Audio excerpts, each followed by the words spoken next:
क्योंकि मनुष्यों का तो काम ढाई द्वीप तक ही है, इसके आगे नहीं होता है ना। क्यों नहीं होता है? तो इसी को बताने के लिए आगे का सूत्र आ रहा है, प्रांग मानुषोत्तरान मनुष्याः। हाँ, मानुषोत्तर पर्वत से पहले पहले ही मनुष्य होते हैं, है ना। अब ये मानुषोत्तर पर्वत कहाँ है? तो जो आपको ढाई द्वीप बताया था, वो ढाई द्वीप का मतलब क्या है? एक तो पूरा द्वीप हो गया जम्बू द्वीप, दूसरा हो गया धातकी खंड, और तीसरा तो द्वीप का नाम है पुष्कर द्वीप, ठीक है ना। उस पुष्कर द्वीप का आधा पोर्शन हम लेते हैं ढाई द्वीप होने के कारण से।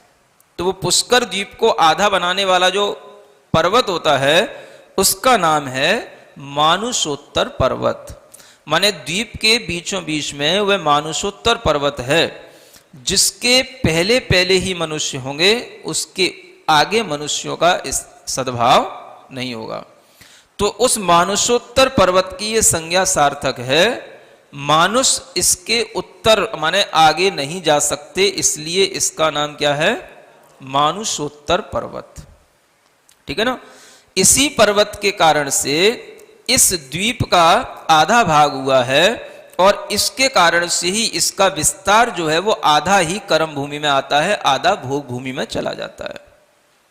हाँ? जैसी व्यवस्था ये बताई वैसी ही आप अंतिम स्वयंभू रमण द्वीप में जानना, वहां स्वयं प्रभ पर्वत के कारण से उसका आधा भाग होता है।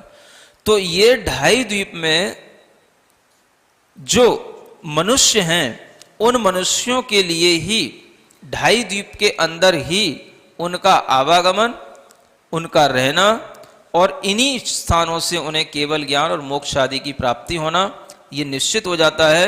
ढाई द्वीप के बाहर किसी को केवल ज्ञान नहीं होता, किसी को मोक्ष नहीं होता।